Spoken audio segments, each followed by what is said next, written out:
अस्सलाम वालेकुम। I am अफरा से आप मोहल एडवोकेट। आज जो हमारा टॉपिक है जो हम आपसे डिस्कस करने लगे हैं वो है डीडीपीपी एग्ज़ाम के हवाले से।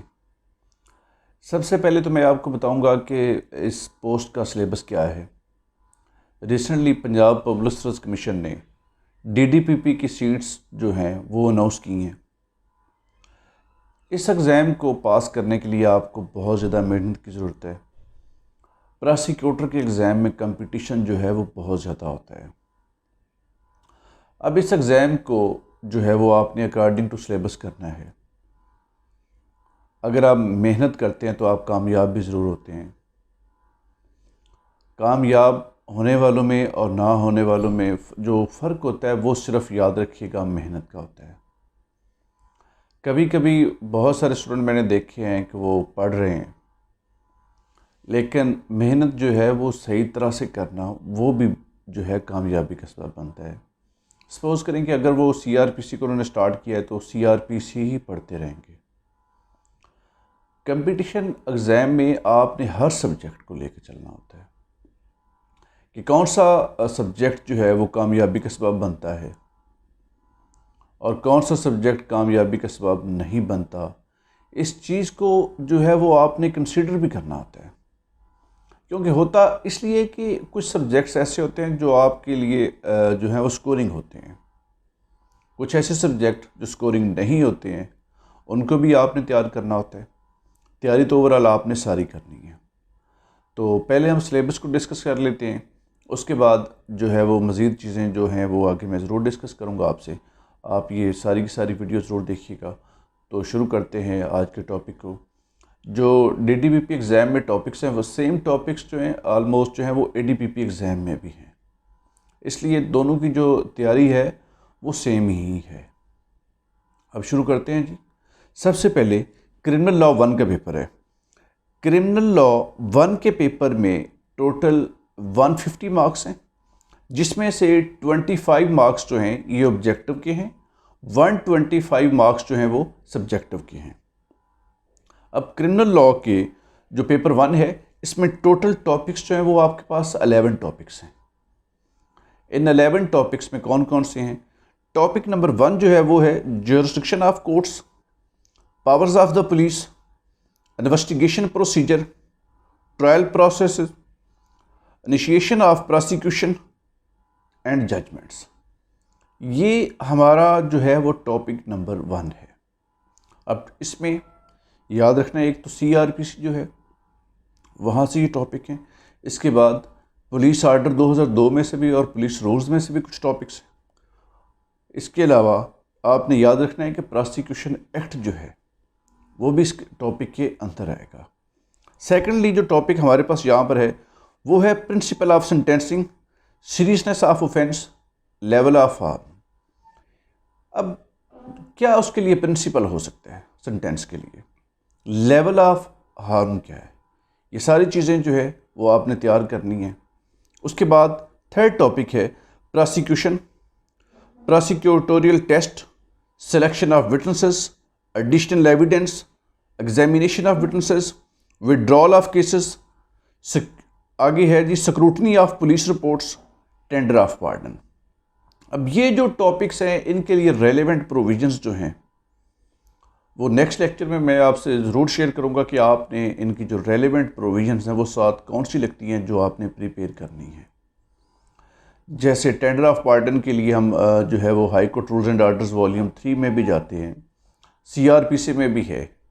इसके अलावा नेक्स्ट जो हमारे पास टॉपिक है टॉपिक नंबर 4, ये टाइप्स ऑफ पुलिस रिपोर्ट है, discharge of accused person etcetera, ये टॉपिक है। अब types of police report, types of police में जो है 173 जो है, अब इसकी कौन कौन सी किस्में हैं इस पर ऑलरेडी मेरा लेक्चर भी है, वो आप ज़रूर सर्च कीजिएगा यूट्यूब से, वो भी आपको मिल जाएगा। इसके बाद अपील एंड रिवीजन का टॉपिक है।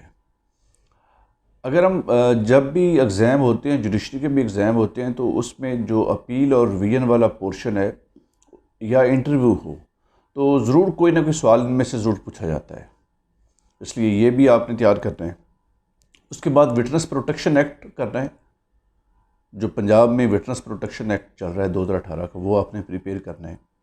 इसके बाद कुछ कॉन्स्टिट्यूशन की प्रोविजंस शामिल की गई हैं, जिसमें right to be dealt with in accordance with law, liberty, fair trial, dignity of man, privacy, protection against retrospective punishment, protection against self incrimination and double punishment, freedom of movement, freedom of assembly, freedom of association, freedom of speech, information, religion. उसके बाद next topic जो है 8वां, वो है writ jurisdiction in criminal law.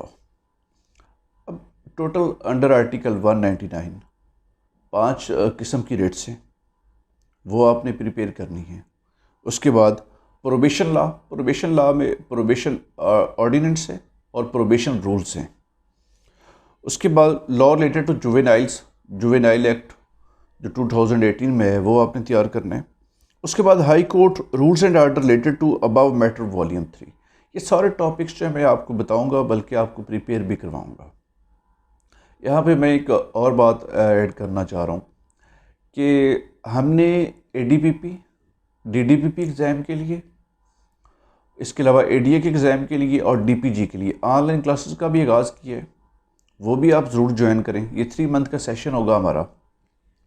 इसके बाद जो क्रिमिनल लॉ 2 का पेपर है, ये टोटल 100 मार्क्स का है, जिसमें 25 ऑब्जेक्टिव के हैं, 75 मार्क्स जो हैं ये सब्जेक्टिव है। इसमें जो टॉपिक हैं टोटल 8 हैं। General principle of criminal law, intention, object, consent, will, mens rea, actus reus, abetment and conspiracy है। जो टॉपिक नंबर 2 है इसमें से जनरल एक्सेप्शंस का है, सेक्शन 76 से लेके 106 तक। फिर offences in PPC and ATA, anti terrorism act. फिर charging standard issue by the prosecutor general. इसके बाद नेक्स्ट टॉपिक है इसमें करप्शन ऑफेंसेस, जिसमें जो है आपने जो करप्शन एक्ट 1947 का वो तैयार करना है। इसके अलावा नैब ऑर्डिनेंस 1999 का है ये। इसके बाद cyber crime offences, cyber crime act 2016 का, वो आपने प्रिपेयर करना है। इसके बाद CNSA है, CNSA जो है वो 1997 का है। उसके बाद जो है प्रोहिबिशन ऑफ हदूद ऑर्डिनेंस 1979 का, ये करना है आपने। फिर इसके बाद इसमें जो एक और टॉपिक शामिल किया गया है, ये ADPP के एग्ज़ाम में शामिल नहीं है, सेक्शन 27 ऑफ ड्रग्स एक्ट 1976 का। उसके बाद क्रिमिनल लॉ 3 का पेपर आता है हमारे पास।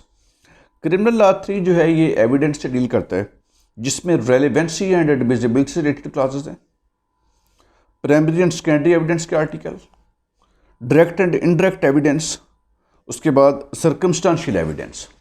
फिर जो है वो एविडेंस में से कुछ और टॉपिक्स भी शामिल हैं। प्रूफ है, ये आपने करने हैं जी आर्टिकल 118 से लेकर 129 तक। एडमिशन एंड कन्फेशन का पोर्शन है, ये आर्टिकल आपने 30 से लेकर 44 तक करने हैं। उसके बाद डाइंग डिक्लेरेशन है आर्टिकल 46 में से। साइंटिफिक एविडेंस है, साइंटिफिक और इसकी टाइप्स एंड वैल्यू।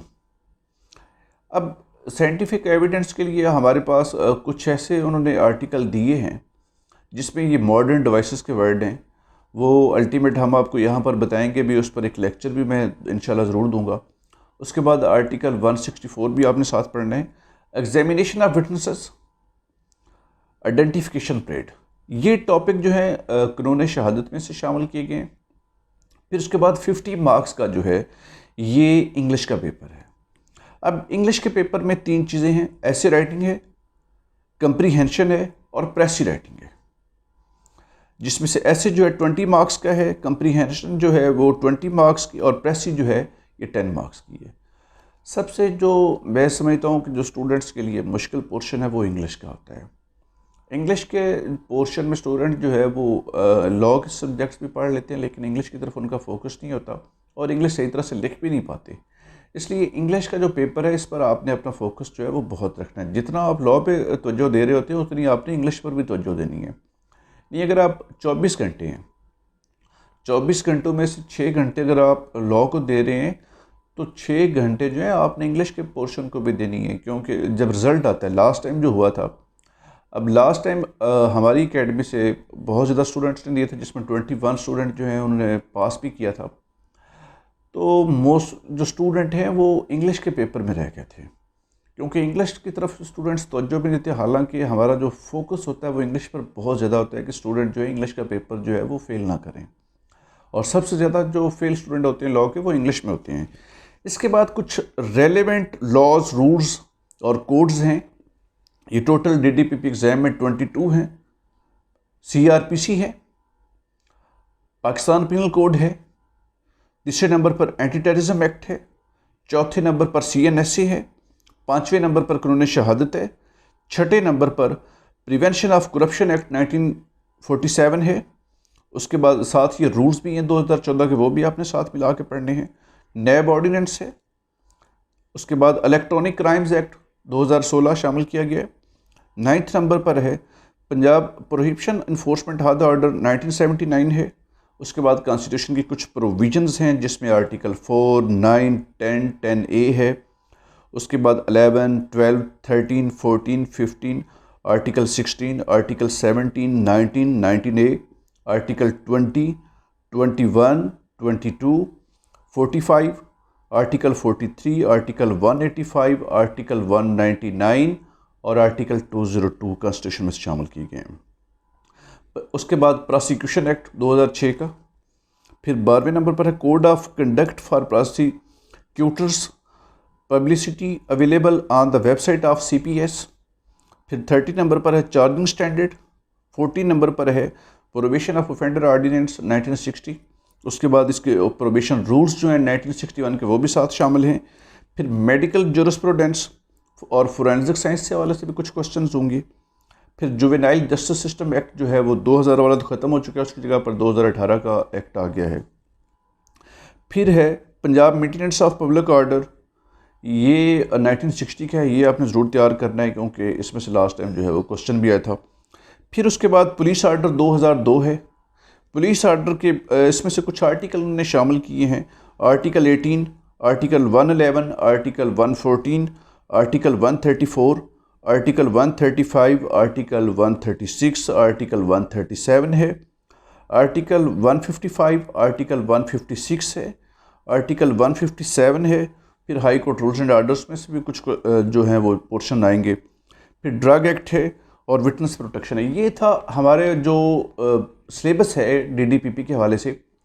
ADPP का भी सिलेबस यही है, इसमें ड्रग एक्ट जो है वो थोड़ा डिफरेंट है। तो इस पेपर को आपने तैयार कैसे करना है?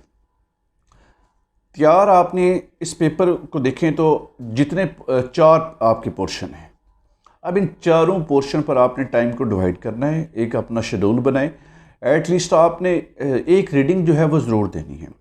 कुछ क्वेश्चन सब्जेक्टिव के हवाले से बहुत अहम है, वो भी मैं आपको बताऊंगा कौन कौन से जो सवालात हैं जो आपने करने हैं जो बहुत अहम कंसिडर होते हैं।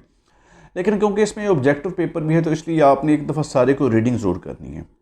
एक चीज़ याद रखें कि अगर आप अभी सोच रहे हैं कि जिस तरह एग्ज़ाम हो रहे हैं कि आप असाइनमेंट बुक से या किसी गाइड से तैयारी कर लें, तो ये नामुमकिन है आपका। उसकी वजह ये कि पेपर जो है वो आजकल आपका ये नहीं आ रहा कि what is confession, paper technical आ रहा है, पेपर ऑब्जेक्टिव आ रहा है।